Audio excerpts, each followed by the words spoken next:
Bom, estou aqui começando a gravar essa aula de Música no Brasil 3. Infelizmente eu estou vindo muito tarde para gravar, já estou bem em cima da hora, e aí eu vou fazer um negócio arriscado aqui. Eu vou gravar tudo ao vivo mesmo, não vou ficar montando os vídeos, e aí é mais provável que dê muito errado tudo, mas vamos lá. Nós estamos trabalhando com pressa aí por causa do prazo que nós temos no sistema de módulos, nas aulas da quarentena na Unespar. Então, a disciplina Música no Brasil 3 e o tema que eu estou gravando hoje é esse ampliando o mercado, indústria fonográfica e televisão nos anos 1960 e 70. Isso faz parte de um projeto aí de condensar os temas da disciplina de Música no Brasil 3 de forma que fique funcional no sistema em módulos, né, que a gente teve que concentrar as aulas em poucos dias. Então, eu pensei esse conteúdo como uma forma de organizar melhor a reflexão sobre a música no Brasil nesse período aí dos anos 1960 e 1970.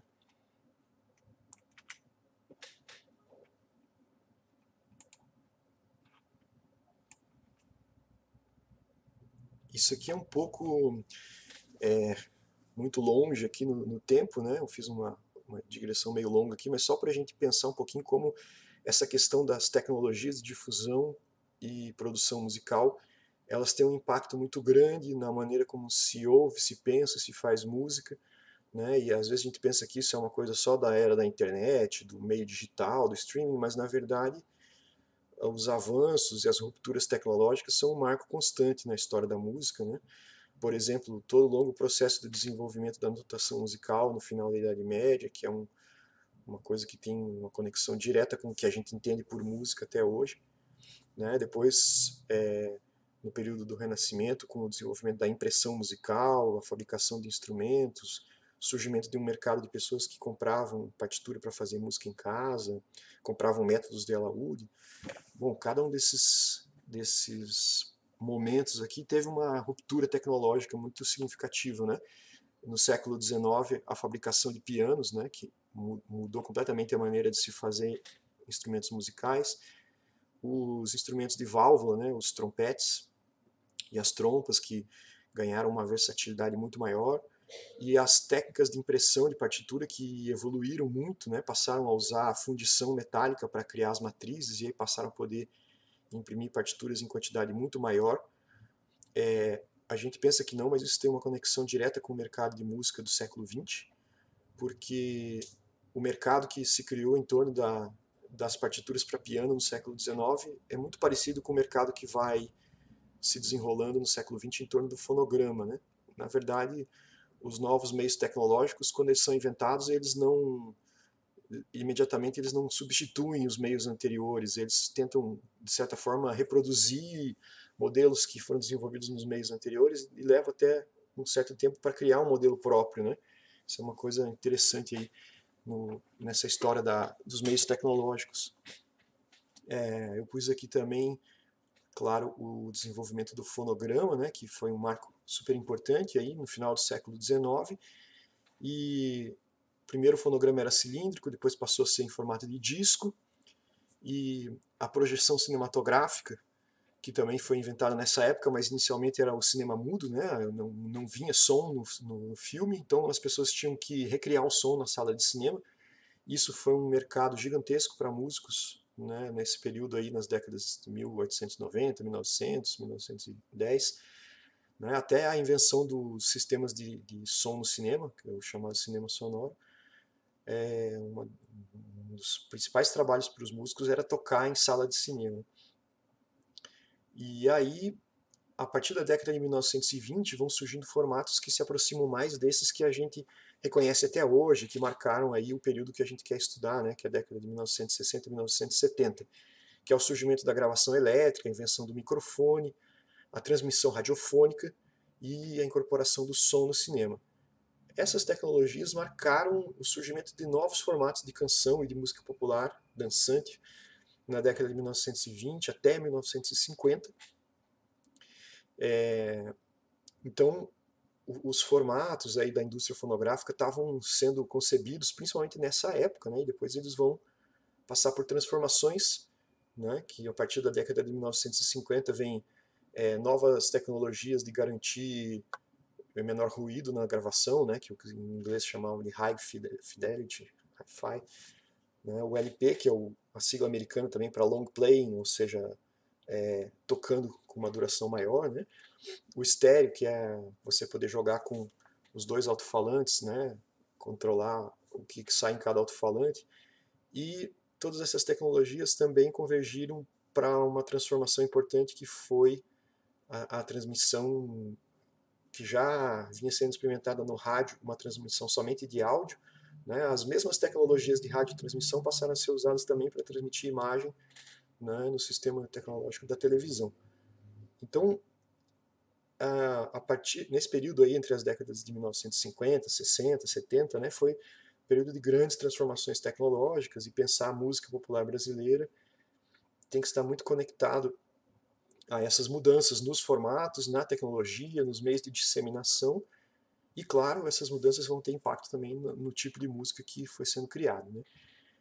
Eu coloquei também aí outras transformações posteriores, né, a partir da década de 1990, com as tecnologias digitais que desenvolveram no CD, no DVD, no MP3, no streaming, né? A gente ainda vive esses impulsos aí das novas formas de circulação com as tecnologias digitais.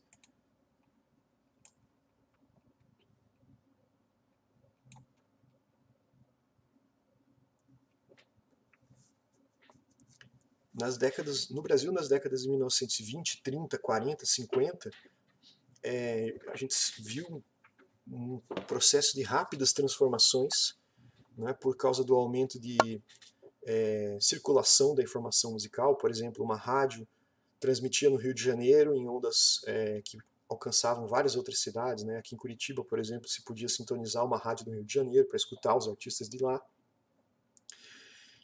Isso acompanhou um processo de rápido desenvolvimento no Brasil, né? Desenvolvimento no sentido de urbanização, industrialização, e tudo isso foi acompanhado pelo mercado musical, né? Venda de discos, artistas no rádio, isso também foi complementado com o aumento na circulação de jornais. Então, essas informações elas circulavam, né? Um artista que se apresentava no rádio era bom para vender disco, era comentado em jornais ou revistas, né? Tipo a revista do rádio, que era dedicada a, aos programas radiofônicos, aos cantores. E tudo isso tem a ver com o surgimento das massas, né? Que é um fenômeno que no Brasil se acentuou muito ao longo da década de 1920 e em diante, né? A presença dessa população urbana que passa a formar o eleitorado, né? Pessoas que vão tomar as decisões políticas, que vão eleger os governantes e que vão articular novos tipos de partidos políticos, né? Partidos de massas com abrangência nacional, como o Partido Comunista do Brasil, a Ação Integralista Brasileira.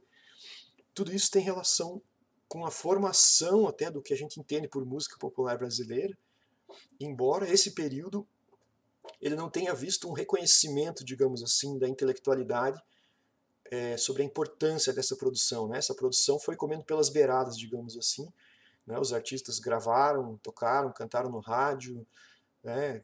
Criaram seu público, venderam música, mas os intelectuais não se atentaram para a importância dessa produção. Eles ainda estavam muito ligados a produções não veiculadas pelos novos meios tecnológicos. Eles tendiam a desconfiar muito dessas novas produções, mas isso se inverteu bastante a partir da década de 1950, quando a música popular passou a assumir uma centralidade na cena pública, né? E nos anos 1960 e 70, por exemplo, a música popular foi o principal assunto da discussão quando o tema era cultura brasileira, identidade brasileira, né? Aí já não era mais a música feita na partitura, mas sim a música feita para vender disco, né?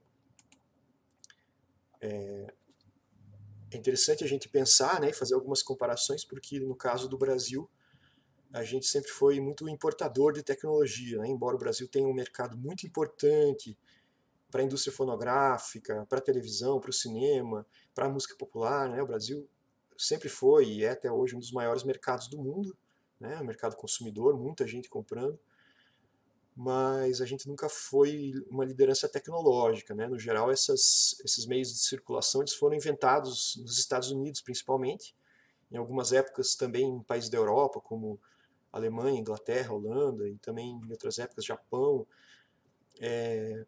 E o Brasil sempre foi meio que esse importador, consumidor de tecnologias, né? Então, as tecnologias que a gente vai comentar aqui, é legal a gente fazer algumas comparações, porque no geral elas surgem e se desenvolvem nos Estados Unidos e logo vão chegando também aqui no Brasil, muitas vezes por empresas estrangeiras, norte-americanas ou europeias que atuaram aqui, né?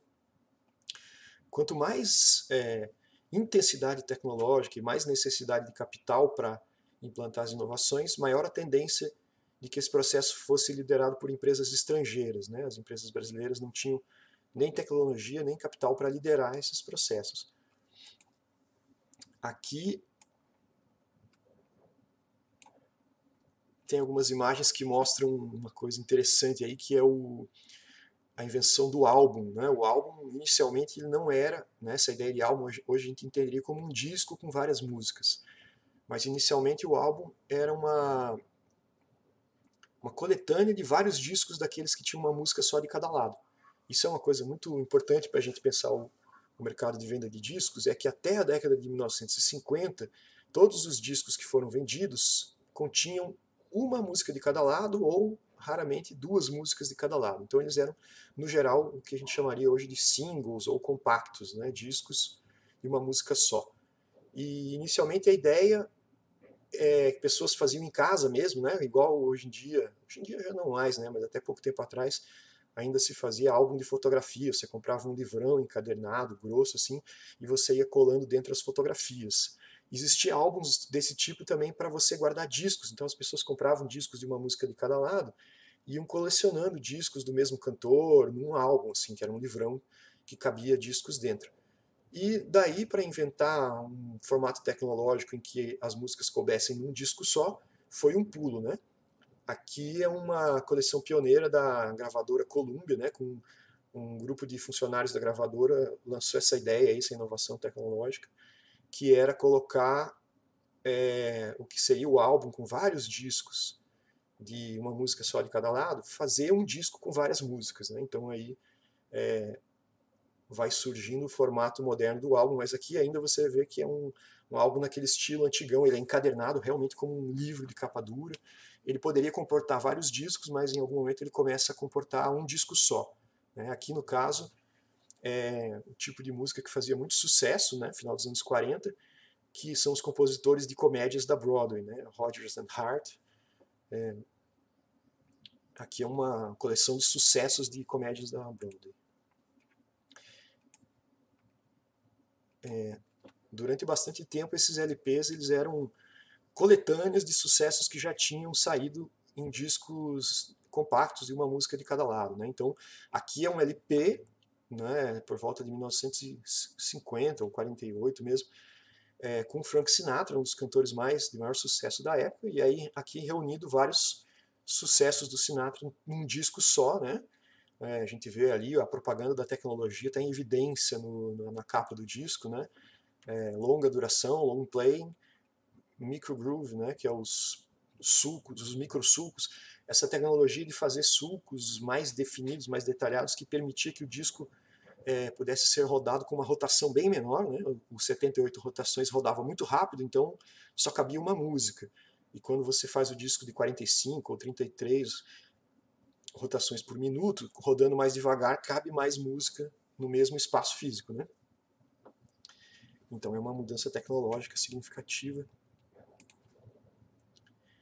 Só que só ao longo da década de 1950 é que a gente pode ver o desenvolvimento de uma nova modalidade artística, né? Ou seja, você pensar no LP como um formato e conceber música e gravar música de uma forma específica para esse novo formato. É bem diferente de você juntar várias músicas que já tinham sido gravadas pensando num formato anterior, né? Então, quando você começa a pensar, agora eu vou gravar um disco, esse disco vai ter 6 músicas de cada lado, que músicas eu vou pôr, então eu vou compor músicas com uma certa unidade temática, eu vou escolher músicas de forma que elas formem uma sequência, né? Então, o que era inicialmente uma coxa de retalhos de gravações já lançadas anteriormente, começa a virar uma nova concepção de lançamento de um novo tipo de obra artística, né? Aqui a gente tem um exemplo de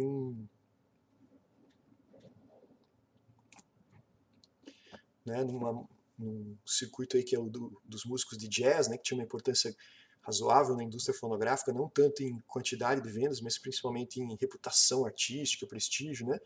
O Miles Davis nessa época era um artista em início de carreira. Esse aqui é um dos primeiros álbuns aí, ele foi gravado em 1954, na verdade foi lançado em 1954, Miles Davis Quartet, mas ele foi gravado entre 1953 e 54, né? Foram 2 sessões de gravação, com mais de um ano de distância entre elas, né? Então aqui ainda está em formação, digamos assim, essa ideia de você produzir e gravar a música já pensando no formato LP, né? Aqui ainda está um pouco naquela coisa de fazer sessões separadas de gravação, a unidade da obra de arte aqui ela ainda é uma questão bem incipiente. E aqui como é que esse mercado foi funcionando no Brasil, né? Isso aqui é um dos primeiros álbuns lançados no Brasil, 1950, o álbum com Aracide Almeida cantando canções de Noel Rosa. Olha que capa super elaborada, né? Essa capa é uma obra de arte, é do Portinari, e dentro a gente tem aqui, né, o formato daqueles álbuns mesmo, né? O tipo de álbum encadernado que servia para guardar vários discos de uma música só de cada lado, mas aqui ele passa a guardar apenas uma música, com apenas um disco com, no caso, 3 músicas de cada lado, né? Então um disco aqui de LP podia substituir 3 discos de 78 rotações, né? Então, bem interessante aqui como esse formato estava sendo explorado no Brasil, né? Então, uma cantora cuja reputação estava ligada ao repertório do Noel Rosa como compositor. Noel Rosa é um compositor que já tinha morrido, e nessa época, na década de 1950, ele estava se transformando num símbolo da tradição musical, né, das questões de autenticidade, originalidade.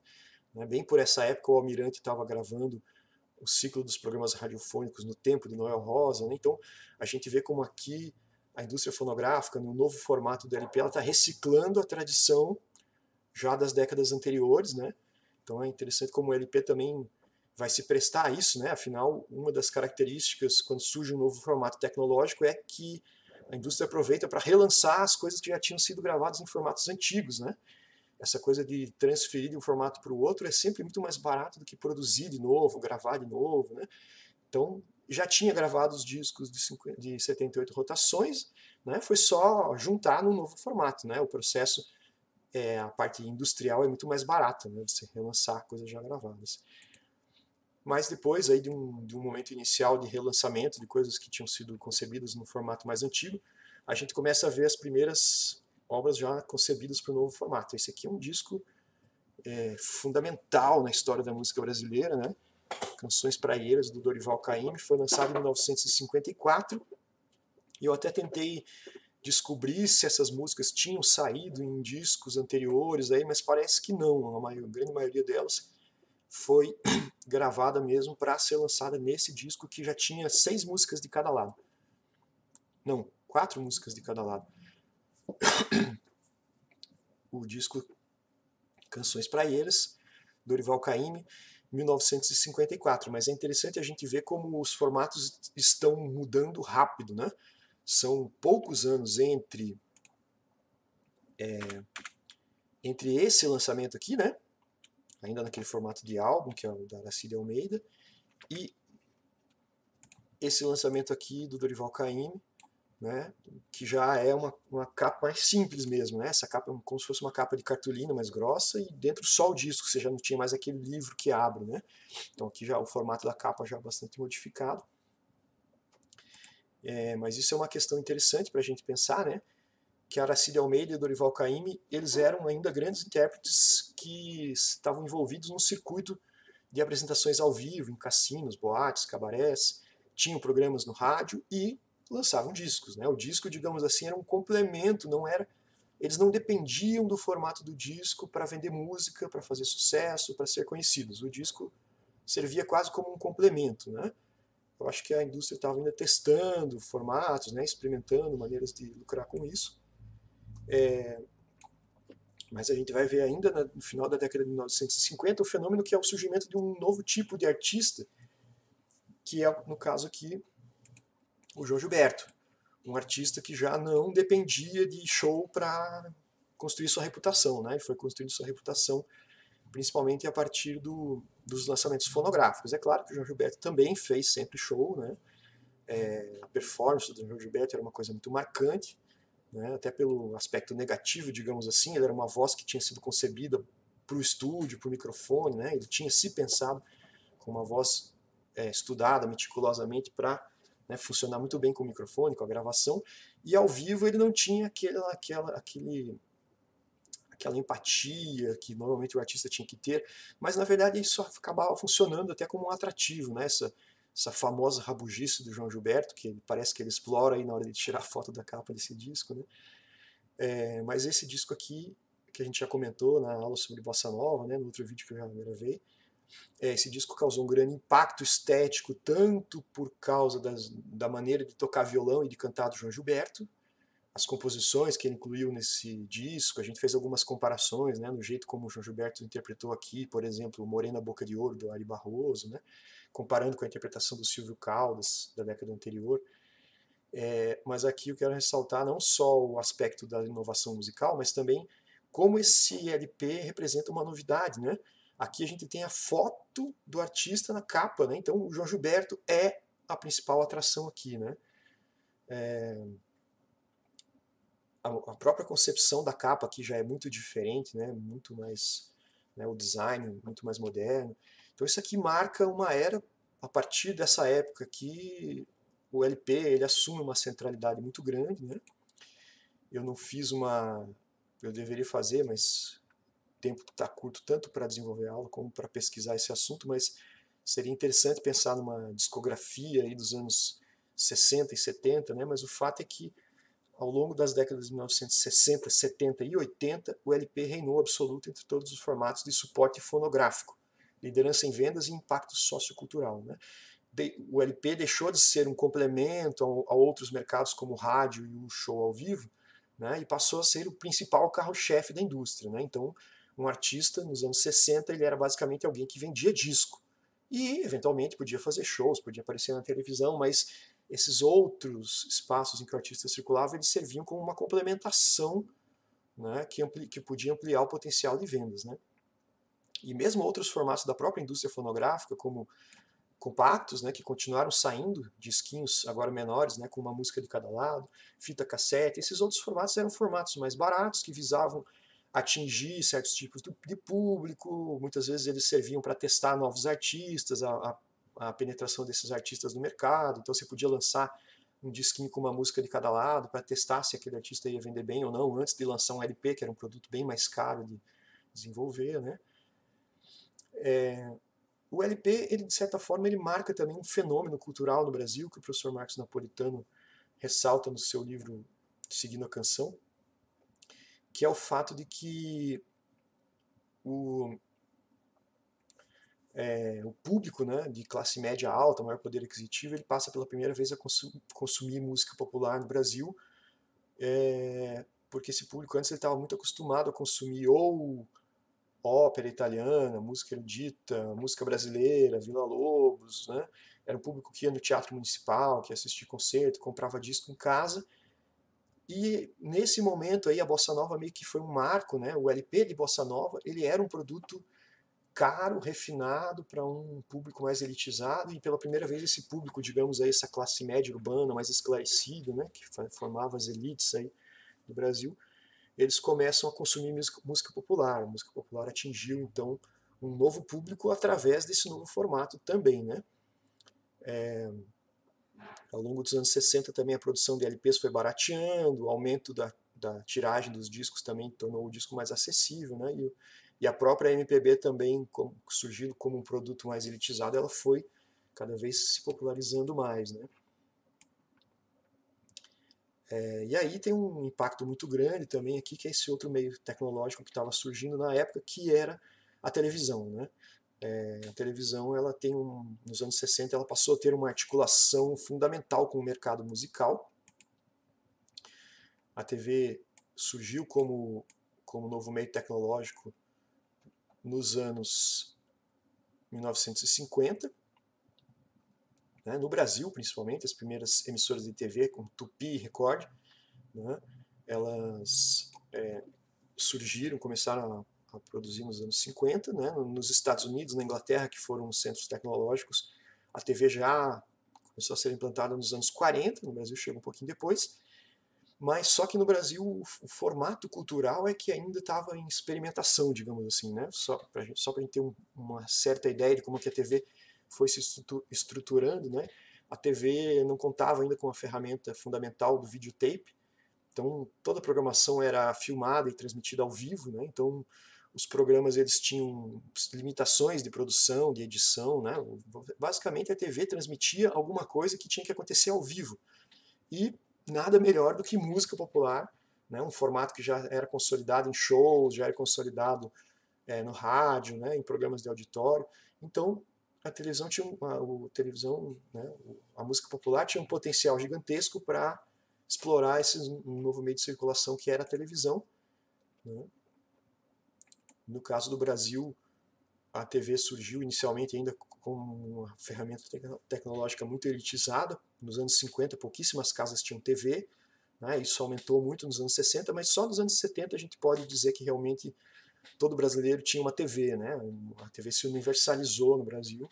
Aliás, isso é uma coisa que vocês podem refletir em outro momento aí, que é como isso marcou nosso país, né? O fato de a gente ter universalizado a televisão muito antes de ter universalizado a escola ou a leitura, né? Então isso é um fenômeno importante aí para entender o Brasil, né? No caso do Brasil, foi ao longo dos anos 70 a popularização da TV foi marcada com o surgimento de uma nova emissora que assumiu a liderança, que era a Rede Globo, né? As emissoras que dominaram o mercado nas décadas de 50 e 60, Tupi, Record, elas eram ligadas a um formato de produção mais antigo, e a Globo modernizou o gerenciamento do tempo na TV, a venda de publicidade, né, e concebeu novos formatos de programas, né, que acabaram dominando o mercado da TV brasileira, né? Por exemplo, o Jornal Nacional, que começou a ser transmitido em 1968 e sempre foi líder de audiência, e as telenovelas, que marcaram os anos 70, 80, 90 e até hoje ainda tem uma audiência gigante, né? Então isso eu já falei, né, que é a maneira como a Rede Globo inovou o gerenciamento do tempo na televisão. É interessante pensar como a TV, né, os programas de música na TV, eles têm um traço de continuidade com os programas de auditório que já existiam no rádio, né? As rádios já tinham esse costume, as grandes emissoras tinham um auditório, um teatro mesmo, onde elas transmitiam programas ao vivo, então as pessoas podiam ouvir o programa pelo rádio, mas também as pessoas sonhavam em poder assistir esse programa ao vivo no auditório da emissora, né? Então tinha rádios que faziam isso no Rio de Janeiro, São Paulo, aqui em Curitiba também tinha, né? O trabalho da professora Ana Paula Peters sobre a rádio PRB2, que tinha seus programas de auditório. Então a TV, de certa forma, ela apenas reprocessou um formato que já tinha sido consagrado no rádio, né? E aqui eu fiz uma seleção de alguns programas de auditório, alguns programas aí, né, que marcaram época na TV com o surgimento de novos artistas, né? Então essa aqui é uma foto do Elvis Presley numa apresentação no programa de Dorsey Brothers Stage Show, que é um programa só de apresentação de músicos ao vivo, né? Em 1956, o Elvis Presley causou um impacto gigantesco no mercado musical, começando a fazer essas primeiras apresentações na televisão, né? Então, talvez seja um marco aí fundamental para pensar a entrada da música popular na televisão e como esses dois mercados se retroalimentam, né? A música popular ajuda na audiência da televisão e a televisão ajuda o artista a vender mais discos, conseguir mais contratos de shows, né? Então, se torna uma simbiose aí fundamental desses dois mercados, né? Aqui um outro marco importantíssimo, né, que é a entrada dos Beatles no mercado norte-americano, e eles fizeram isso basicamente aparecendo no programa de televisão de grande audiência, que era o Ed Sullivan Show, né, e eles apareceram nesse programa em 1964, aqui uma foto deles no estúdio do programa, né, e aí foi o marco da entrada dos Beatles no mercado norte-americano, quando eles se tornaram realmente um fenômeno mundial. No Brasil, logo em seguida, né, isso aqui é um ano depois dos Beatles aparecerem no Ed Sullivan Show, Esse é o programa Jovem Guarda, que era feito por artistas brasileiros que se inspiravam no modelo do rock norte-americano, inglês, né? Principalmente do rock norte-americano, modelo mais do Elvis Presley, dos artistas dos anos 50, né? E aí essa Jovem Guarda, ela começou no Brasil como um programa de televisão, né? E também virou um grande fenômeno de venda de discos, né? E um fenômeno principalmente de cultura jovem, né? Só que um público diferente, né? O público que assistia esse programa da Jovem Guarda e comprava os discos não era tanto o público da MPB, que era um público mais universitário, né? Esse aqui era um público mais classe média baixa, um público não tão intelectualizado, né? E essa segmentação de público era muito clara nos anos 60, né? Existia inclusive uma rivalidade aí, embora não da parte dos artistas, né? Mas da parte do público e dos produtores, né? Inclusive essa lógica da rivalidade era até explorada também, né? Esse aqui é um outro programa que marcou a época na TV brasileira, O Fino da Bossa, apresentado por Elis Regina e Jair Rodrigues, dois artistas que funcionavam muito bem na televisão. Vocês podem procurar aí alguns vídeos no YouTube, não tem quase nada, mas assim, dá para ver uns pequenos trechos da Elis Regina e do Jair Rodrigues se apresentando ao vivo nesse programa, né? Aqui essa foto capta bem o que é a Elis, uma pessoa sempre sorridente, o Jair também, né? E eles sempre muito dançando, fazendo gestos com as mãos, né? São artistas que se conceberam cenicamente para a televisão, que é muito diferente, por exemplo, da Aracide Almeida, que está aí no meio da foto, que era uma artista do tempo do rádio, né? E aqui ela está como convidada, né? A Aracide Almeida aparecer como convidada é uma proposta de um elo com a tradição do samba, com o grande intérprete de Noel Rosa, né? Então a gente vê como esse programa já tem essa preocupação com a tradição, com a história da música popular, né? Mas esse programa foi um marco fundamental na história da música popular, né? Esses dois artistas, eles foram centrais, né? E a Elis Regina continuou sendo central nos anos 70, depois sem o Jair, né? A discografia da Elis é quase que um mapa do que tem de importante na MPB dos anos 70, né? Ela lançou vários artistas, vários compositores, né? E aqui um outro programa que marcou a época, mas principalmente por sua contestação ao modelo, né? Tanto ao modelo da tradição MPBista como ao modelo do sucesso de mercado, né? Essa aqui é uma foto do programa de estreia do Divino Maravilhoso, né? Aqui tem Gilberto Gil cantando, Caetano Veloso plantando bananeira e a Gal, não sei o que ela está fazendo ali atrás, mas eles tinham essa coisa performática, né? Eles estavam sempre usando aquela lógica de chocar o público, de confrontar com a tradição, né? De inovar, de experimentar, né? A gente vai falar mais aí dessa questão da vanguarda e do tropicalismo em uma outra aula, mas aqui interessante como eles também usaram esse formato do programa de televisão para causar seu impacto, né? E trazer suas propostas nesse mercado da música popular. Bom, o tempo já está bem acabando, mas eu queria só mostrar um outro formato que foi muito importante aí também.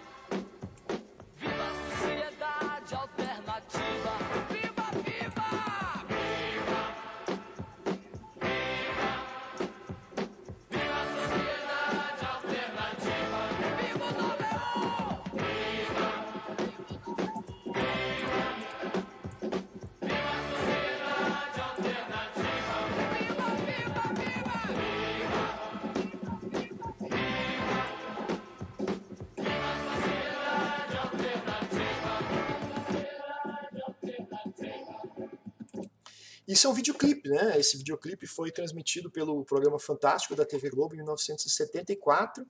Vocês reconheceram aí, depois eu mando o link para vocês escutarem. Eu nunca achei um vídeo disso com uma qualidade boa para a gente perceber, mas esse programa tem um cenário, tem figurantes, dançarinos, né? E tem o Raul Seixas, que é o artista principal, apresentando sua música, e a gravação ela está aí no fundo, né?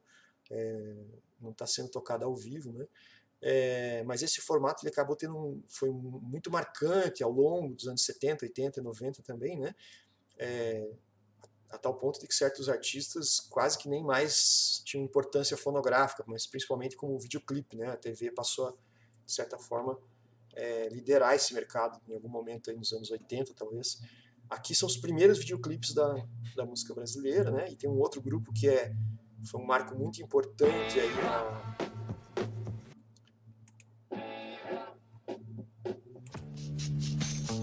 que é o grupo dos Secos e Molhados.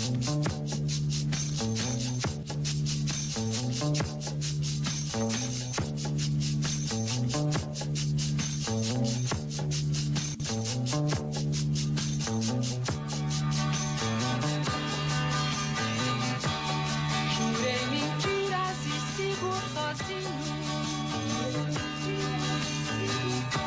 Assumo os pecados.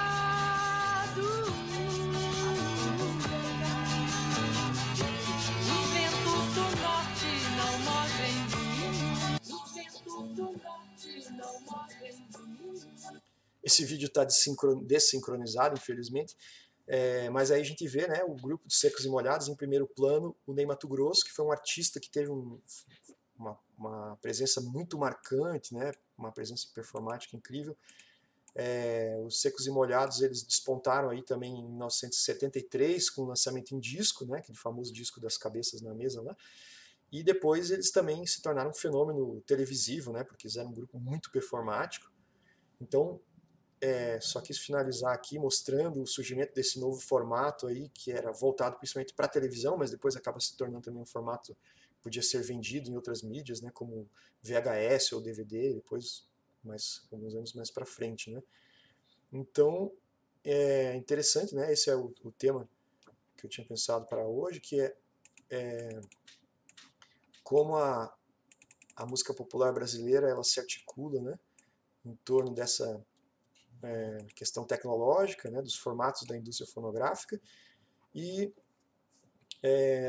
né, pensando o disco, né, a indústria fonográfica e a televisão, né, o audiovisual, como o desenvolvimento disso foi marcando todos os momentos aí da história da música popular brasileira, principalmente nos anos 60 e 70, quando a tecnologia teve um impacto significativo, né, e a gente vai desdobrando isso um pouco mais aí nas próximas aulas. Infelizmente eu acabei não mostrando muitos exemplos musicais aqui, mas depois eu vou postar para vocês, quem quiser ouvir alguns exemplos desses que a gente foi mostrando e conversando aqui, né? Bem interessante ouvir as gravações também. Então é isso, acho que eu já estourei o tempo que eu tinha pensado. Como a gente já combinou também, a gente vai fazer uma conversa aí para discutir as questões dessa aula.